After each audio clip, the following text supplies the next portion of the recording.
Hello my dear, welcome back to Namrata academy. मैं हूं आपके साथ नम्रता पांडे और आप देख रहे हैं नम्रता एकेडमी। आज का जो टॉपिक है आपके लिए काफ़ी महत्वपूर्ण है।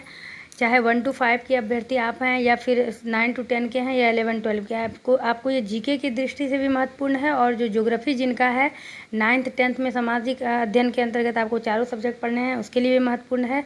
मैंने क्लास 6 का एक चैप्टर करवाया था, उस समय आपका कोई भी सिलेबस क्लियर नहीं हुआ था, तो मैंने बताया था कि इस तरह से आपको पढ़ने हैं, इस तरह से आएगा। तो वही मैंने यहाँ पर कंटेंट तैयार किया है, आपके लिए प्रोवाइड आपको करवाया है।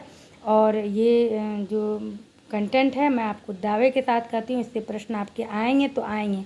मेरा कोई भी वीडियो आपका समय बर्बाद कर ही नहीं सकता है, क्योंकि मैं ऑफलाइन व्यस्त रहती हूँ, इसीलिए आप लोगों के साथ जल्दी जल्दी ऑनलाइन पर लगातार नहीं आ पाती हूँ, जैसे कि आप लोगों को पता है।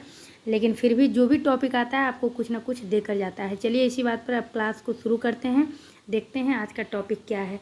तो मैंने आपको सिलेबस प्रोवाइड करवाया था ज्योग्राफी का, जिसमें कि टॉपिक पहला था भारत का अवलोकन। भारत के अवलोकन में आपको समझना है कि भारत जो है पूर्वोत्तर गोलार्ध में स्थित है। अब पूर्वोत्तर गोलार्ध क्या हुआ, इसको समझने के लिए हम लोग क्या करेंगे, सबसे पहले एक गोला लेते हैं और उसको देखते हैं कि क्या है। आपको चूँकि ये सब मैंने बोर्ड पर बता दिया है, ये एक गोला आप लेते हैं और इसके बाद इसको आप बीचों बीच जो है, बीच में जब आप इसको कट करते हैं तो वो आपका भूमध्य रेखा होता है। और इसके ऊपरी हिस्से को हम लोग क्या कहते हैं, उत्तरी गोलार्ध कहते हैं। तो उत्तरी गोलार्ध कहते हैं। और ये अगर ऊपर से नीचे आप कट करते हैं तो ये पूरब पश्चिम हो गया, तो ये पूरब की तरफ अवस्थित है, तो ये आपका उत्तरी पूर्व गोलार्ध हो जाता है। ये आपको पता है, बस आपके माइंड में मुझे सेट करना है ताकि बार बार इसको आपको पढ़ना ना पड़े। तो मुझे ये पता है कि आपको पता है। तो भारत पूर्वोत्तर गोलार्ध में स्थित है। दूसरा पॉइंट है, ये दक्षिण एशिया में है। तीसरा है, भारत का कुल क्षेत्रफल कितना है, तो ये 32,87,263 वर्ग किलोमीटर है। 32,87,263। अब उसके बाद आगे जब बढ़ते हैं, भारत के पास पृथ्वी के कुल क्षेत्रफल का 0.57% है, पृथ्वी के कुल क्षेत्रफल का। उसके अगला जो आप देखेंगे, भारत के पास पृथ्वी के कुल भूमि का कितना है, भूमि क्षेत्र का कितना है, 2.42%। तो इसको समझिएगा। एक आपका हो गया कि पृथ्वी का कुल क्षेत्रफल, यानी पृथ्वी पर जितना जो कुछ भी है सब मिलाकर उसमें भारत का कितना % है। दूसरा है आपका कि सिर्फ भूमि, क्योंकि आपको पता है कि अधिकतर पानी है पृथ्वी पर या किसी देश में किसी द्वीप पर। तो अगर सिर्फ और सिर्फ भूमि का पूछा जाए तो आपको 2.42% याद रखना है। आपको ये भी पता है कि ये जो आपका गोला है यानी पृथ्वी जो है, इस पर बस 5 ही ऐसे महत्वपूर्ण रेखा हैं जो कि आपको पढ़ने हैं, लेकिन वो बाद में बात करेंगे। पहले ये समझ लीजिए कि इसमें जितना भी चीज़ आप मैक्सिमम पढ़िएगा उत्तरी गोलार्ध से जुड़ा हुआ पढ़िएगा, क्योंकि आपको पता है दक्षिणी गोलार्ध में जो मकर रेखा है 23.5 डिग्री पर, उससे गुजरते हुए कुछ द्वीप देश जाते हैं, उसका नाम आपको याद रखना है। बाकी सारा चीज़ जो है ऊपर ही आपको ध्यान देना है, ऊपर ही पढ़ना है। मैक्सिमम घटनाएं, मैक्सिमम चीज़, मैक्सिमम बातें ऊपर ही होती है। भारत भी आपका ऊपरी गोलार्ध में, उत्तरी गोलार्ध में ही स्थित है, यानी ऊपर ही स्थित है। चलिए अब आगे बढ़ते हैं, अगले पॉइंट को देखते हैं।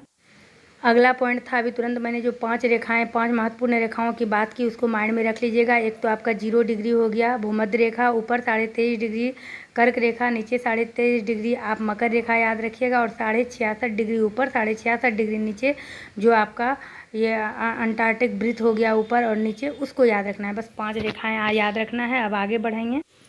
ये है आपका क्षेत्रफल की दृष्टि से भारत विश्व का 7वां बड़ा देश है, ठीक है। पहला आपका रूस, दूसरा कनाडा, तीसरा चीन, चौथा USA, 5वां ब्राज़ील, छठा ऑस्ट्रेलिया, 7वां भारत। आपको याद कैसे करना है, किसी सामने वाले व्यक्ति को आप बोल रहे हैं रुकना, आपने उसको बोला रुकना, रूस, कनाडा, चीन उसने ब्राज़ील से लिया भारत के लिए, या चीनी उसने ब्राज़ील से लाया, तो चीनी से चीन, उसने USA, ब्राज़ील तो ब्राज़ील हो गया, लिया यानी ऑस्ट्रेलिया, भारत। इस तरह से आपको याद रखना है। और यहाँ पर देखेंगे जो मैप है, यहाँ पे आपको सब कुछ साफ दिखाई दे देगा, हालांकि ज़्यादा जूम करने पर ये फट जाता है। तो आप लोग जो भी चैनल पर नए हैं सब्सक्राइब करिएगा, आपको जो भी टॉपिक मिलेंगे महत्वपूर्ण मिलेंगे। तो चलिए अब आगे बढ़ते हैं। ये देखेंगे आप कंचनजंगा की चोटी वाला, मैंने आपको क्लास 6 के ज्योग्राफी बुक में पढ़ाया था। तो कंचनजंगा चोटी भारत की सबसे ऊँची चोटी है, ये मैंने आपको बताया था। और देखिए मेरा कोई भी बताया लाइन बेकार नहीं जाता है।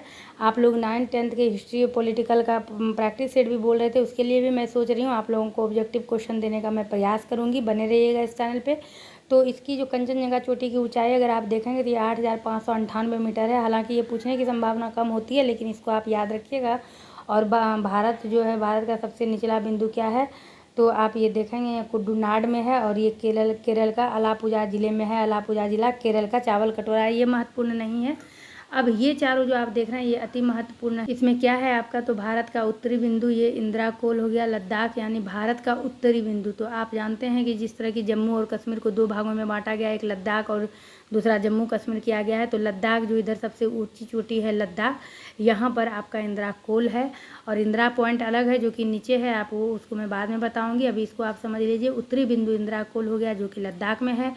दक्षिणी बिंदु अगर आप नीचे आते हैं, नीचे आपका तमिलनाडु है, यहाँ पर कन्याकुमारी, ये दक्षिणी बिंदु हो गया। लेकिन ये ध्यान में रखिएगा, ये दक्षिणतम बिंदु नहीं है। दक्षिणतम बिंदु जब जाइएगा तब आपका जो अंडमान निकोबार द्वीप समूह है और जो आपका लक्षद्वीप है वहाँ से पूछा जाएगा, जो सबसे नीचे है। ये हो गया भारत का जो भूमि का दक्षिणी बिंदु है, ये कन्याकुमारी है जो कि तमिलनाडु में है। और उसके बाद भारत की पश्चिमी बिंदु की अगर बात की जाए तो ये गुजरात में है, गुहार मोती, गुजरात में गुहार मोती, ये पश्चिमी बिंदु हो गया। और भारत का पूर्वी बिंदु किविधु, ये अरुणाचल प्रदेश में है। ये 4 महत्वपूर्ण बिंदु थे आपके। उसके बाद आगे बढ़ेंगे। ये देखिए, मैंने बोला था आपको कि दक्षिणतम बिंदु ये नहीं है। दक्षिणतम बिंदु क्या है, ये इंदिरा पॉइंट है। इसको पहले कहा जाता था पिग्मेलियन पॉइंट, लेकिन इसको अभी भी आप याद रखिएगा। और ये इंदिरा पॉइंट जो इंदिरा गांधी है उनके नाम पे रखा गया था, जो कि निकोबार, जो कि सबसे भारत का निचला बिंदु है। तो आप आगे जब बढ़िएगा तो उसमें आप पढ़िएगा कि जैसे भारत पाकिस्तान को अलग करने वाली जो रेखाएं हैं, रेड क्लिफ कहलाती है, या मैकमोहन रेखा जो अफगानिस्तान भारत को अलग करती है। इस तरह से जो रेखाएं होती है वो किसी व्यक्ति के नाम से होता है। पहले अंग्रेज लोग उसको बांटते थे तो कहीं से भी बांट देते थे, टेढ़ा मेढ़ा करके इस तरह से निकाल देते थे। अब जैसे बिहार से झारखंड, आंध्र प्रदेश से तेलंगाना, अब जो राज्य से जो क्षेत्र अलग हो रहा है थोड़ा ढंग से होता है, तरीके से, पहले इस तरह का नहीं था। तो ये इंदिरा बिंदु हो गया आपका। उसके बाद आप देखेंगे कि ये उत्तर से दक्षिण विस्तार भारत का क्या है। अब देखिए, जो मैंने ये बात की हुई थी, ये अंडमान निकोबार द्वीप समूह इधर है। इधर आपका देखेंगे ये लक्षद्वीप है। तो ये जो निकोबार द्वीप समूह है ये आपके भारत का भूमि क्षेत्र का दक्षिणतम पॉइंट हो गया, लेकिन दक्षिण बिंदु हो गया। लेकिन जब दक्षिणतम पॉइंट जाइएगा तो फिर आपको यहाँ आना पड़ेगा। और ये मैंने आपको बताया 8 डिग्री 4 मिनट से भारत किस तरह से विषुवत रेखा से ऊपर शुरू होता है भारत की स्थिति। ये सब मैंने आपको बोर्ड पर बताया है। पिछला वीडियो आप लोग ज़रूर देखिएगा। अब ये है आपका उत्तर से दक्षिण विस्तार भारत का कितना है, तो 3214 किलोमीटर उत्तर से दक्षिण, और पूरब से पश्चिम अगर कहें तो 2933 किलोमीटर। इससे इस प्रकार से प्रश्न आपसे पूछा जाएगा, भारत का जो उत्तरीय और दक्षिणीय विस्तार है वो पूर्व और पश्चिम के विस्तार से अधिक है या कम, या फिर भारत का पूर्वी पश्चिमी विस्तार अधिक है या उत्तरी दक्षिणी विस्तार। तो ये सब आप लोग जो मेरे वीडियो को सुन रहे हैं, अगर पेन कॉपी लेकर ज़रूर बैठिए। मैं जो भी पॉइंट आप लोगों को प्रोवाइड करवाती हूँ, जैसे करवाती हूँ उसको आप लोग लिखते जाइए। हमेशा याद रखिएगा, आपके एग्ज़ाम को मैं दृष्टिकोण में अपने नज़र में रखते हुए आप लोगों को ये पॉइंट उपलब्ध कराती हूँ, तो इसको इग्नोर मत करिएगा। अगला जो टॉपिक है आपका वो है आपका बीपीएससी की तैयारी को लेकर के, जो आप लोग लगातार पूछ रहे थे कि मैम कौन सा प्रैक्टिस सेट बढ़िया होगा प्राथमिक लेवल को लेकर के। टॉपिक पे बात करते हैं। तो आप प्राइमरी लेवल को लेकर के, प्राइमरी लेवल की तैयारी को लेकर के आप ये चक्षु प्रकाशन का बिहार शिक्षक बाल प्राथमिक विद्यालय अध्यापक का आप बुक खरीद सकते हैं। इसमें आपको जितने भी 11-12 टॉपिक पढ़ने हैं, प्लस आपका जो भी भाषा आहर्ता 100 नंबर का, 25 नंबर इंग्लिश, 75 नंबर हिंदी है, वो सारे बुक जो है आपको अलग अलग मिल जाएंगे। और आपको ये अमेजॉन फ्लिपकार्ट पर मिल जाएंगे, जिसका लिंक मैं अपने डिस्क्रिप्शन बॉक्स में दे दूँ। आप लोग लिंक के थ्रू इस बुक को खरीद सकते हैं। और इस बुक में आपको सारे 10-11 सब्जेक्ट कवर किए गए हैं, चाहे आपका भाषा हो, चाहे आपका जनरल साइंस हो, जनरल स्टडीज़ हो, चाहे आपका रीजनिंग हो, मैथ हो, जीके हो, बिहार जीके, बिहार भूगोल, और डिटेल में आपको दिया गया है। तो एक बार आप लोग इस बुक को परचेज करिए और अपनी तैयारी को और भी मजबूत और सरल बनाइए। बढ़ते हैं टॉपिक की तरफ।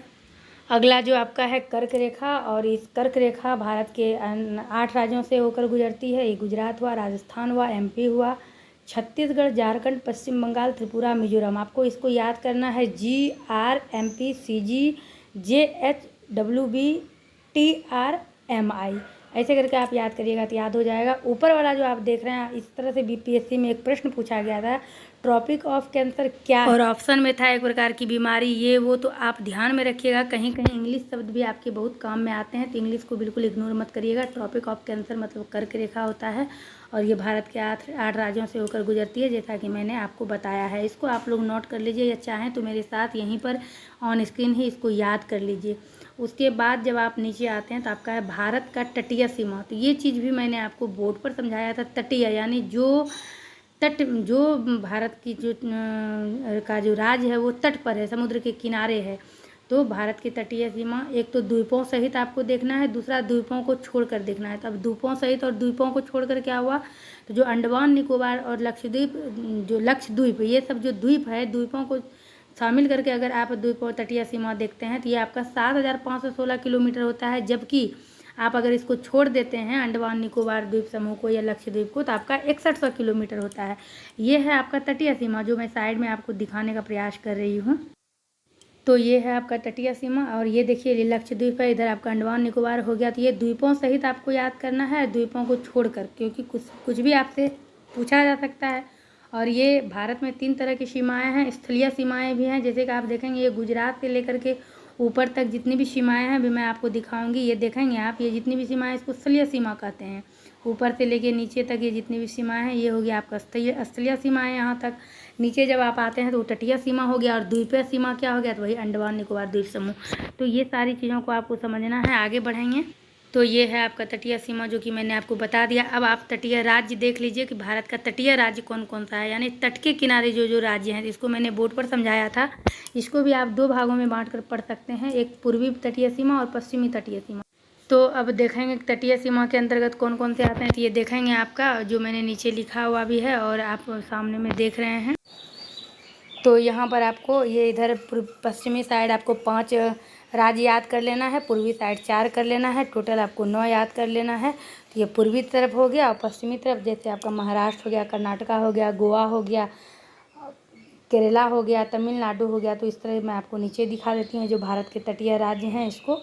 तो इंग्लिश में या हिंदी में जैसे भी हो, इसको आप आराम से गुजरात, महाराष्ट्र, गोवा, कर्नाटका, केरला, तमिलनाडु, आंध्र प्रदेश, ओडिशा, वेस्ट बंगाल। और अभी जो मैंने ये नीचे लिखा है भारत की 3 प्रकार की सीमा रेखाएं, जो मैंने आपको पहले ही बता दिया था। क्या बताया था, तो भू सीमा रेखा हो गया, यानी कि जो ऊपर में भू से लगी हुई है, और तटीय सीमा रेखा हो गया जो कि तट से लगी हुई है, और द्वीपीय सीमा रेखा हो गया जो कि आपका अंडमान निकोबार द्वीप समूह है और लक्षद्वीप है। ये सारे इतने महत्वपूर्ण प्रश्न हैं कि इससे बहुत सारे प्रश्न बनते हैं भारत के अवलोकन से, यानी कि ओवरव्यू ऑफ इंडिया से। उम्मीद करते हैं ये 10-12 मिनट का 13 मिनट का वीडियो आपको बहुत क्वेश्चन दे दिया होगा। 20 से 25 क्वेश्चन आपने कर लिया है। तो इसी तरह के टॉपिक आपको 2 दिन 1 दिन में मिलते रहेंगे, जो कि आपके एग्जाम के दृष्टिकोण से काफ़ी महत्वपूर्ण होंगे। तो चलिए बने रहिएगा इस चैनल पर। मिलती हूँ मैं आपसे आगे इसी तरह के और भी टॉपिक को लेकर। तब तक अपना ध्यान रखिएगा और चैनल को सब्सक्राइब करिएगा। टेलीग्राम चैनल पर भी आप ज्वाइन कर लीजिएगा। मिलती हूँ मैं आपसे आगे।